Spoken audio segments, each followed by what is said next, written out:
Баршаңызға сәлем достар, менің каналыма қош келдіңіздер. Бүгін қазақтың ұлттық тағамының бірі қарын бүрме дайындаймыз.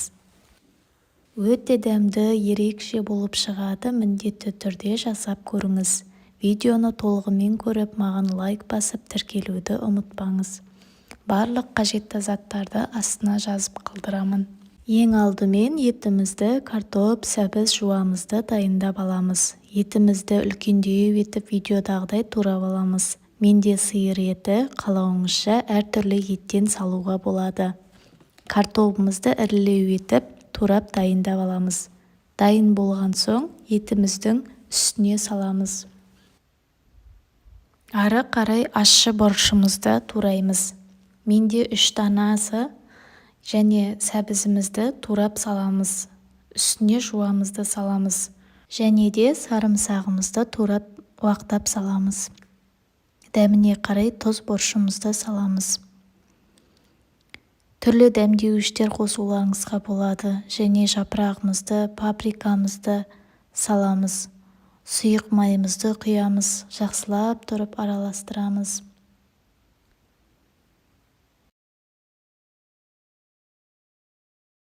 Енді жақсылап жуылып тазаланған қанымыздың ішіне барлығын салып шығамыз. Барлығын дайындап болғанша қазанымызға суымызды құйып дайындап аламыз. Қарын бүрмеміздің жан-жағын ине жіппен тігеміз. Түгелдей тігіп шығамыз, мүлдем ашық жері қалмауы керек. Қолымызбен тегістеп қарап шығамыз. Қарын бүрмемізді қазанымызға салып 5 сағаттай пісіріп аламыз. Біздің қарын бүрмеміз дайын болды. Өте дәмді, өте керемет болып шығады. Міндетті түрде жасап көріңіздер. Мен осылай жайманы қарын бүрменің сорпасына пісіріп алдым. Үстіне салып ұсынсаңыздар болады. Жасап көріңіздер. Ас болсын. Видеомды толығымен көрген болсаңыздар, лайк басып, комментарий жазып қалдырыңыздар. Баршаңызға қайырлы күн достар. Бүгін хит болған ходжели мантысының рецептісімен бөлісемін. Өте дәмі керемет, өте дәмді болып шығады. Міндетті түрде жасап көріңіздер. Ол үшін видеоны соңына дейін көріп, маған тіркелуді және лайк басып комментарий жазуды ұмытпаңыздар. Ең алдымен қамырына ұн, жұмыртқа, жылы су және тұз қажет. Жақсылап тұрып қамыр илеп аламыз. Мен термомиксте 20 секунд скорость 3,5-мен басып алдым. Қолмен басуларыңызға болады. Барлық құрамдарын астына жазып қалдырамын. Қамырымыз дайын болған соң, ары қарай жуамызды турап дайындаймыз. Салмасына менде фарш және жуасы. Жуа салдым. Тек қана жуаның өзін салсаңыздар жеткілікті. Артық нәрсе салудың қажеті жоқ. Жуаны көбірек салсаңыздар, сочный дәмді болып шығады. Және дәміне қарай тұз бұрышымызды саламыз. Бұл тағам көбіне Қарақалпақстан, Өзбекстанның тағамдары ретінде көп қолданылады. Жақсылап тұрып араластырамыз. Және қамырымызды дайындап, 2 бөлікке бөліп аламыз. Видеоны соңына дейін көріп, мені қолдап, лайк басып, маған тіркелуді ұмытпаңыз. Қазақша контенттің көбеюіне өз үлесіңізді қосыңыз. Қамырымыз осылай видеодағыдай жұп-жұқа болып жайылады. Өзінің ерекшелігі осында. Және қамырымызды 4 бөлікке 4 бұрышты етіп кесіп аламыз. Көлемі мантының көлемінен 2 есе үлкен болуы қажет. Оның өзінің ерекшелігі осында. Және фаршымызды азғантай етіп саламыз. Фаршымызды жайып видеодағыдай бүктейміз.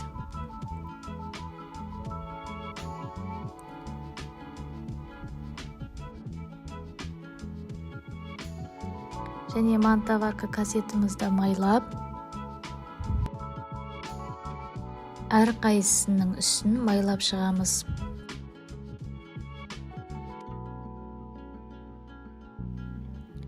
Барлығын осылай майлап шығамыз және суымызды қайнатып алып, үстіне салып 35-40 минуттай пісіріп аламыз.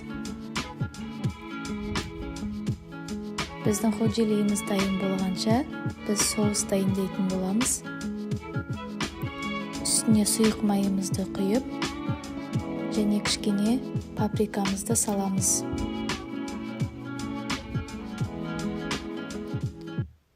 Ходжелиіміз дайын болған соң, ыстықтай үстіне соусымызды жағып шығамыз. Өте керемет, дәмді болып шығады. Міндетті түрде жасап көріңіздер. Менің отбасыма ұнаған өте керемет тағам.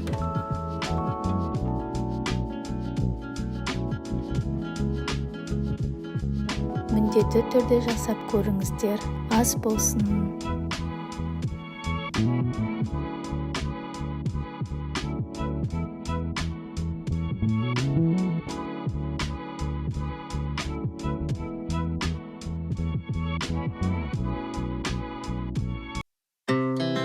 Our hearts beat to the city streets. We began to feel the fire. We rise like tall buildings as the chemicals, they take us higher. The night's young and it's just begun as she puts her hand in mine. We wanna chase the night, wanna dance to the light, pull the stars from the sky, just two hearts running wild. Never sleep, never stop, as we shout from the top. We're gonna be two hearts running wild.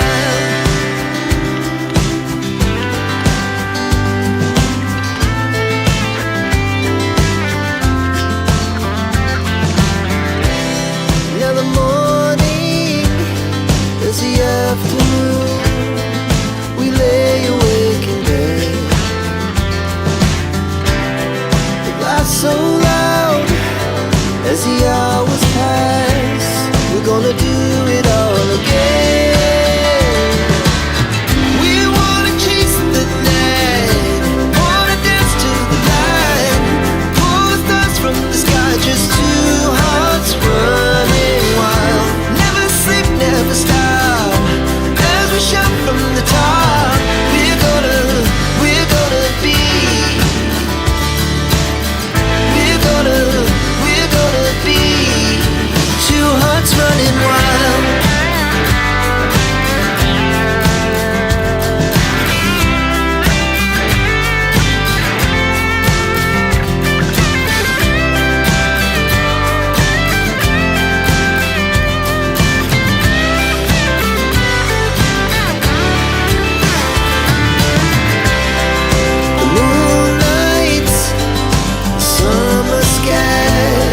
The best we ever had,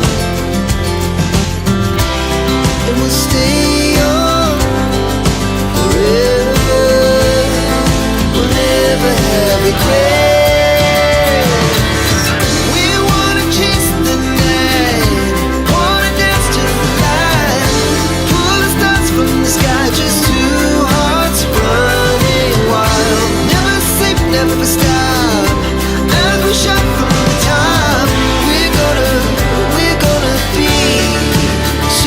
Running wild, we're gonna be. We're gonna be two hearts running wild.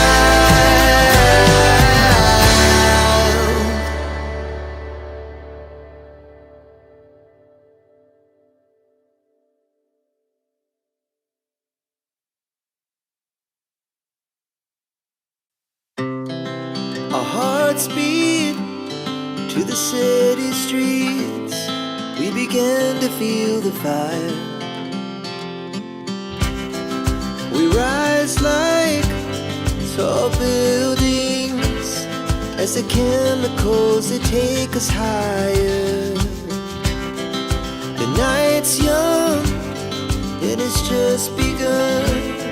As she puts her hand in mine, we wanna chase the night, wanna dance to the light, pull stars from the sky, just two hearts running wild. Never sleep, never stop, as we shout from the top. We're gonna be two hearts running wild.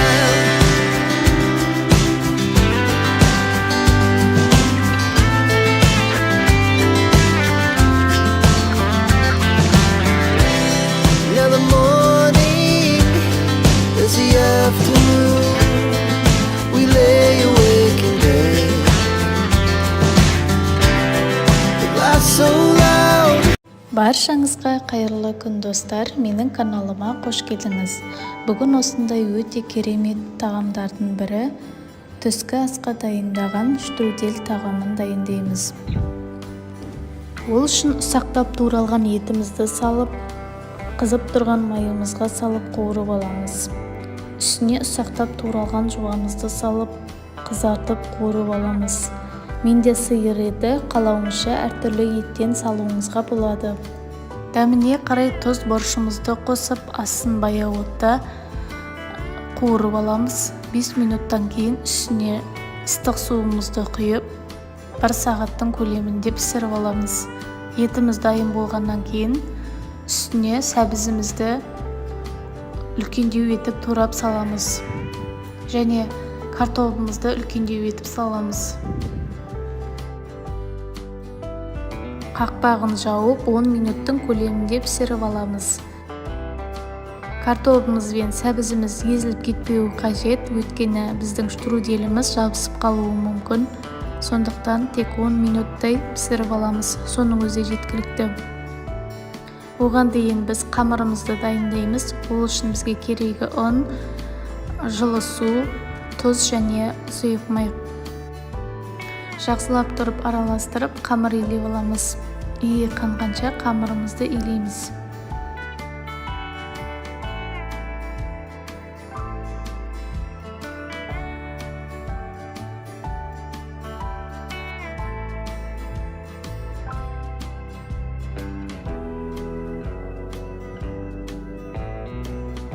Шамамен 5-7 минуттай басып алдым. Иі қанғанша қамырымызды басып аламыз. Сонда біздің қамырымыз өте әдемі болып шығады.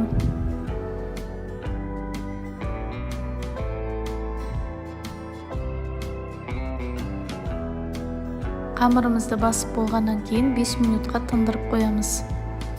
Қамырымыз дайын болған соң оқтаудың көмегімен осылай жайып аламыз. Жұқа етіп, арасына сұйық майымызды жағып шығамыз.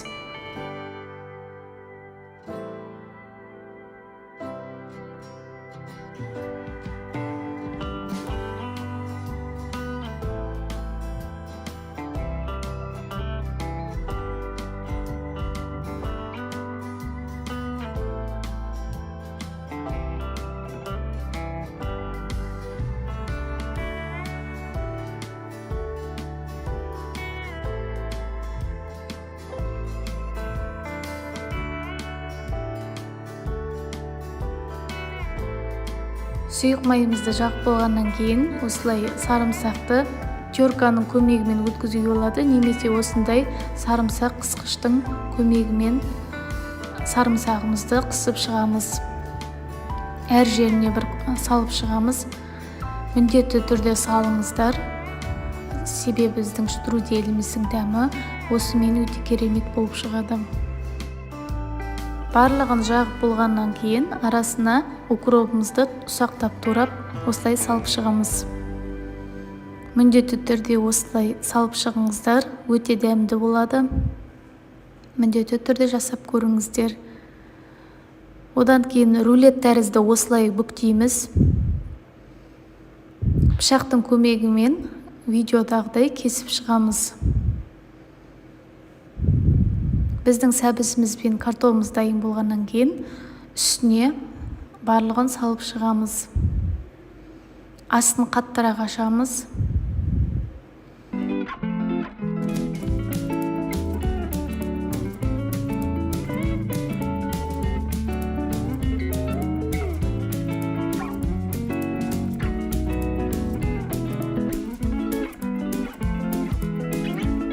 Барлығын осылай қазанымызға салып, астын баяу отта 15-20 минуттың көлемінде пісіріп аламыз. Біздің штруделіміз өте дәмді, өте керемет болып шығады. Міндетті түрде жасап көріңіздер, ас болсын. Баршаңызға қайырлы күн достар, менің каналыма қош келдіңіздер. Бүгін осындай өте керемет ұнды қуырдақтың рецептісімен бөлісетін боламын. Өте дәмді болып шығады, дәмі тілі үйіретін, өте керемет. Міндетті түрде жасап көріңіздер және видеоны соңына дейін көріңіздер. Маған лайк басып, комментарий жазып, қолдау көрсетіп кетіңіздер. Барлық құрамдарын төменге жазып қалдырамын. Ең әуелі қазанымызға сұйық майымызды құйып, қыздырып, үстіне ұсақтап туралған етімізді саламыз. Етімізді әбден қыздырып аламыз, қуырып. Онан кейін үстіне ұсақтап туралған жуамызды салып қуырып аламыз. Астын қатты отта араластырып, осылай әбден қуырып аламыз. Дәміне қарай тұз бұрышымызды саламыз. Қақпағын жауып, 10 минуттай қуырып аламыз. Етіміз қуырылып болғанша, біз сәбізімізді турап дайындап аламыз. Сәбізімізді осылай сопақша етіп, видеодағыдай турасаңыздар болады. Етіміз қуырылғаннан кейін үстіне кішкене су құямыз. Суымызды құйып, астын баяу отта 1 сағатқа қалдырамыз. Етіміз 1 сағатта дайын болғанша біз қамырымызды дайындаймыз. Қамырымызды дайындау үшін ең алдымен ұнымызды, жұмыртқамызды және тұзымызбен суымыз қажет. Суымызды құйып, қамырымызды әбден басып аламыз. Иі қанғанша қамырымызды басамыз. Қамырымыз өте жұқа, әдемі болып шығу үшін иі қанғанша міндетті түрде қаттырақ басып аласыздар. Мен термомикспен 20 секундта басып алдым. Қамырымыз дайын болған соң 2 бөлікке бөліп, қамырымызды осылай видеодағыдай басып, үстінен ысамыз. Осы кезде пешімізді 200 градусқа қойып, қыздырып аламыз. Протеинімізді әбден қыздырып, дайындап қоямыз. Нанымызды жұп-жұқа етіп жайып, 4 бөлікке бөлеміз. Протеинімізді қыздырылған протеиніміздің үстіне осылай қамырымызды саламыз. 2 жағын осылай қыздырып аламыз. Әрбір бөліктерін осылай протеинімізді қыздырып жасайтын боламыз. Енді дайын болған қамырымызды бір-бірінің үстіне салып, осылай рулет тәрізді ораймыз. Орап алып, осылай видеодағыдай кесіп шығамыз. Барлығын осылай кесіп шығамыз. Қолымызбен арасында ашып тұрамыз.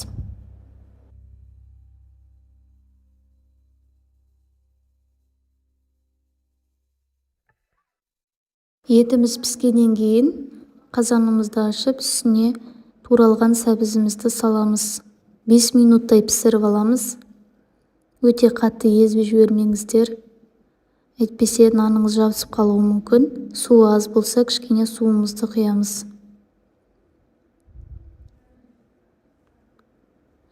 Сәбізіміз дайын болғаннан кейін үстіне қамырымызды саламыз.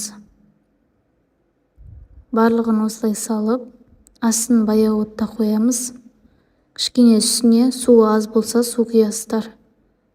Егер суыңыз көп болса, құюдың қажеті жоқ.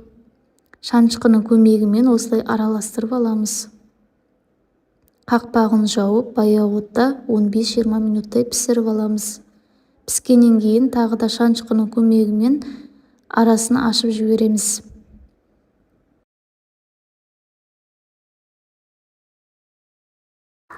Біздің ұнды қуырдағымыз дайын болды. Өте керемет болып шығады. Міндетті түрде жасап көріңіздер. Дәмі балаларыңызға да ұнайтын болады. тауысып жеп қояды. Өте керемет. Міндетті түрде пісіріп жасап көріңіздер. Және видеоны соңына дейін көрген болсаңыздар, маған тіркелуді ұмытпаңыздар. Баршаңызға қайырлы күн достар. Бүгін сіздермен бірге осындай ыстық тағамдардың бірі, өте керемет болып шығатын пельменнің рецептісімен бөлісемін. Өте оңай жасалады. Міндетті түрде видеоны соңына дейін көріңіздер. Барлық құрамдарын астына жазып қалдырамын. Видеоны толығымен көріп, маған лайк басып, тіркелуді ұмытпаңыздар. Және пікір қалдыруды ұмытпаңыздар. Ең әуелі пельменімізді дайындау үшін ең бірінші фаршымызды дайындап аламыз. Мен 300 грамм фаршқа 300 грамм жуа қостым. Ол үшін жуамызды ұсақтап турап саламыз.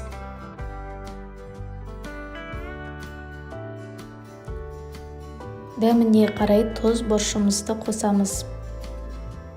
Қалауыңызша дәмдеуіштер қосуыңызға болады.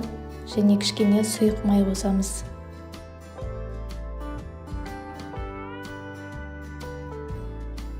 Сұйық майымызды құйып, жақсылап араластырып аламыз. Мен салмасына пияз қостым. Басқа қосудың қажеті жоқ. Пияз ғана жеткілікті. Одан кейін біз қамырымызды дайындаймыз. Қамырымызды дайындау үшін бізге ұн, су және тұз қажет. Жақсылап қамырымызды басып аламыз.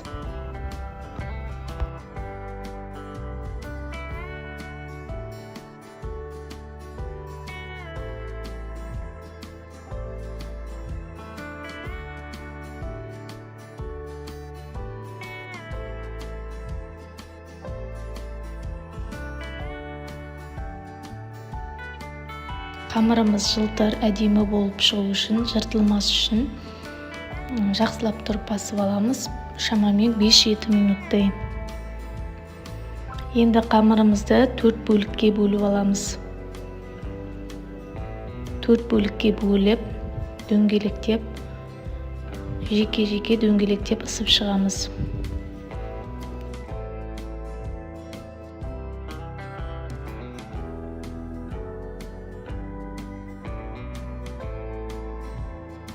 Барлық дөңгелек қамырымызды дайындап болғаннан кейін үстіне пельменницамызды дайындап аламыз. Осылай пельменницаның үстіне салып, қамырымыз жабыспас үшін астына ұн салып жібереміз. Үстіне осылай енді фарштарымызды салып шығамыз.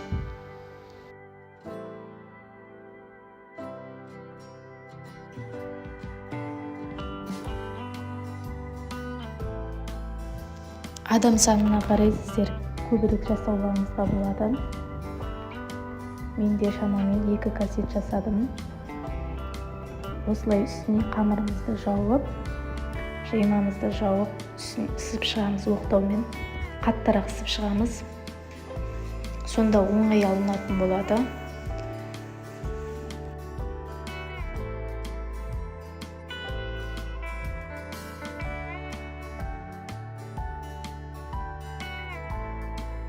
Дайын болған соң осылай салып шығамыз барлығын. Ыдысқа, арнайы ыдысымызға салып, жабыспас үшін арасына ұн салып алуларыңызға болады.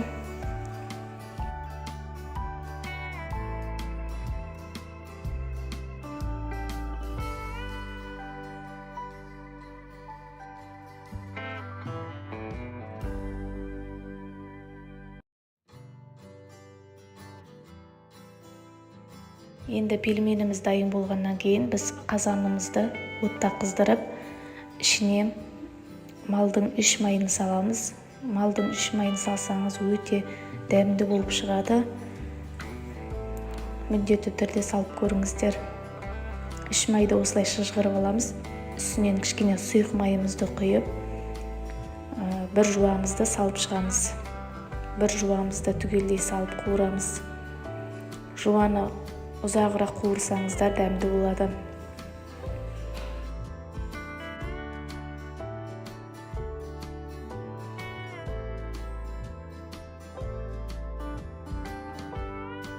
Жуаны әбден қуырып алғаннан кейін үстіне ыстық суымызды қазанның ортасына дейін толтырып құямыз.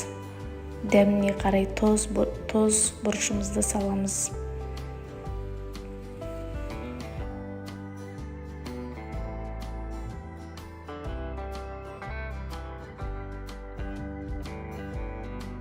Одан кейін мен паприка қостым. Сорпамыздың түсін, дәмін келтіреді. Немесе кез келген бульон салуларыңызға болады. Және де кез келген жасыл жапырақтан салуыңызға болады. Мен көк жуа салдым. Қалауыңызша укроп, петрушка салуға болады. Дәмі өте керемет болады. Және суымызды қайнатып, үстіне пельменімізді салып шығамыз.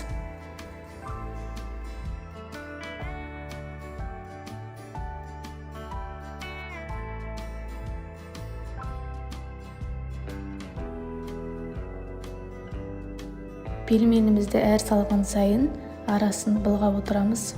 Қасықтың көмегімен арасы жабыспас үшін жақсылап қайнатып, бір 10 минуттың көлемінде пісіріп аламыз. Ұзақ пісірудің қажеті жоқ, тез піседі. Біздің пельменіміз дайын, ас болсын.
Баршаңызға қайырлы күн достар.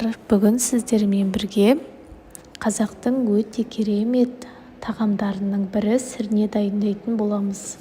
Ол үшін ең әуелі видеоны толығымен көріп шығыңыздар. Ең алдымен осылай қойдың майын көбектеп турап аламыз. Қызып тұрған қазанымызға салып, шыжғырып аламыз.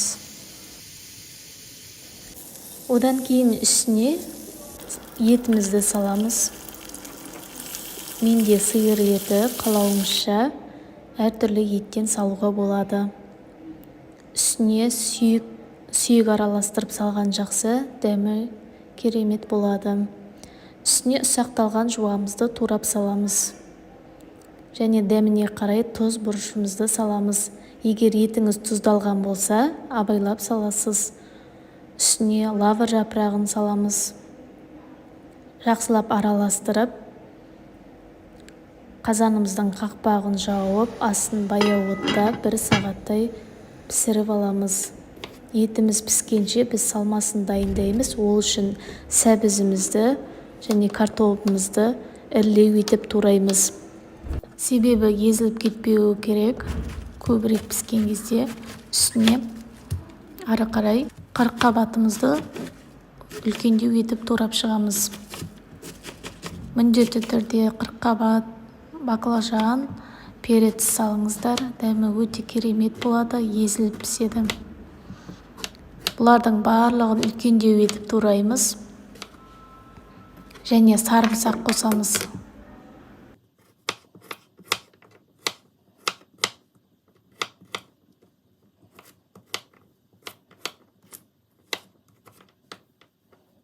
Тәтті бұрышымызды да саламыз.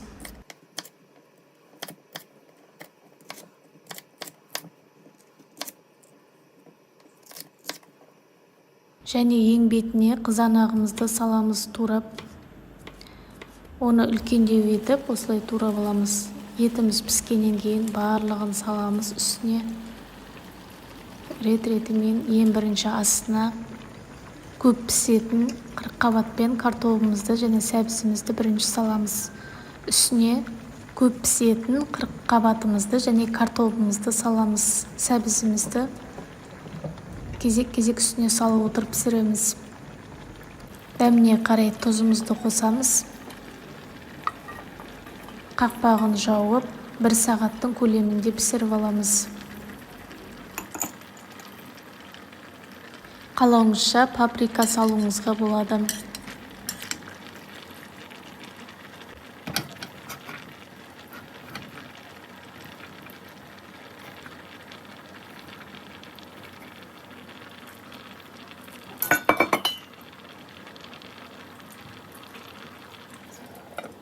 Енді ары қарай сірнеміз піскенше біз Гүлханымның қамырын дайындаймыз. Қонаққа бергенде әсемдік беру үшін, әдемі болу үшін және дәмді болу үшін қосымша Гүлханым дайындаймыз. Ол үшін қамырымызды ұн және тұз қосылған жылы сумен қамыр илеп басып аламыз. Қамыры иіқанғанша басамыз және осылай жұқа етіп жайып, пышақтың көмегімен бөліп аламыз видеодағыдай. Және ортасынан бөлеміз. Және арасына мен сәбізді теркадан өткізіп, үстіне жуа салып, және тұз араластырып саламыз. Салмасын осылай дайындайсыздар. Және видеодағыдай Гүлханымды орап шығамыз. Бұны бөлек мантаварка деп пісіріп алдым. Сіздер қалауыңызша қазанның үстіне де салып пісіруге болады. Егер менің видеомды толығымен қараған болсаңыздар, маған лайк басып, комментарий жазып, тіркелуді ұмытпаңыздар. Жақын арада тағы да осындай керемет рецепттермен бөлісіп отыратын боламын. Гүлханымды осылай таба мантаваркамызды майлап, үстіне саламыз және 45 минут отта пісіріп аламыз. Біздің сірнеміз дайын болды. Өте керемет, дәмді болып шығады. Міндетті түрде жасап көріңіздер. Сірнемізді салып болғаннан кейін үстіне Гүлханымды орналастырамыз. Қалауыңызша кез келген жасыл шөптермен әдемілеуге болады. Мен бетіне петрушка септім. Ас болсын, жасап көріңіздер.